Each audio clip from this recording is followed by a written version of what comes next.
Juni 27. Ijumaa, mwaka wa 2025. Kusudi la Mungu, wa Efeso 3:16. Naomba kwamba kutokana na utajiri wake wa utukufu awaimarishe kwa nguvu kwa njia ya Roho wake ndani yenu. Kama uthibitisho wa kwamba Injili imetoweka, zama tatu zinazojumuisha zama ya matumizi mabaya ya dawa za kulevya na kuongezeka kwa ushoga, zama za magonjwa ya akili na zama ya vita zitatupata. Kwa hivyo lazima ujiandae shambani kama wale waliobaki katikati ya majanga. Waumini wapya wanahitaji tu kusubiri baraka tatu ambazo zilitolewa baada ya ukiri wa Mathayo 16:16, mshauri, Roho Mtakatifu, kazi zinazohusiana na ufalme wa Mungu na mambo yaliyoahidiwa. Wewe remnant, unahitaji tu kujitayarisha na baptizan kama maofisa wa kanisa, kujiandaa 100% kupokea majibu kama wanaongozwa kikamilifu na Roho Mtakatifu. Unapoanza safari ya kiti cha enzi, kama umejenga baptizan ya kiti cha enzi, miongozo ya kiti cha enzi itakuwa miongozo yako.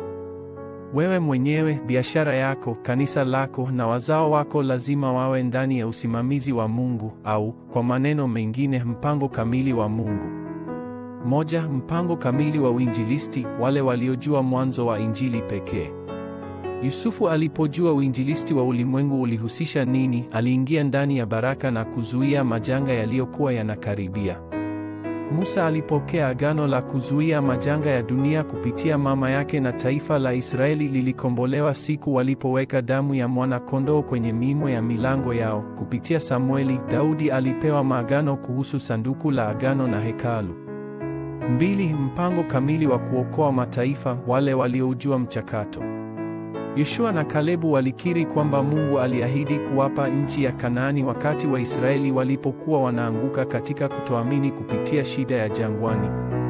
Kalebu aliwaokoa Waisraeli kutoka katika miji mikubwa yenye ngome ya Anaki. Barzilai alimsaidia Daudi ambaye alikuwa akikabiliana na magumu kutokana na uasi wa Absalomu. Wale wanaojua mwanzo pia wanajua mchakato unahusu nini. Ni kwa sababu wanafahamu kwamba uinjilisti wa ulimwengu ni mpango kamili wa Mungu. 3. Mpango kamili wa kuzuia majanga, wale wanaojua mwisho. Wazao wa wale waliozuia Injili walikuwa ndani ya majanga tangu BK 7:1948.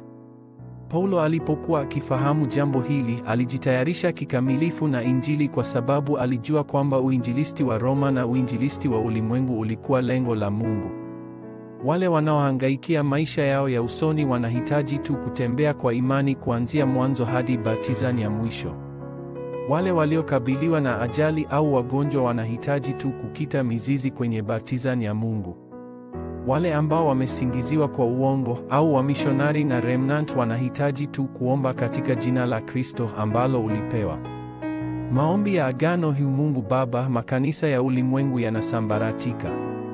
Nisaidie kuanza upya na kuokoa makanisa haya. Katika jina la Yesu Kristo ninaomba. Amen.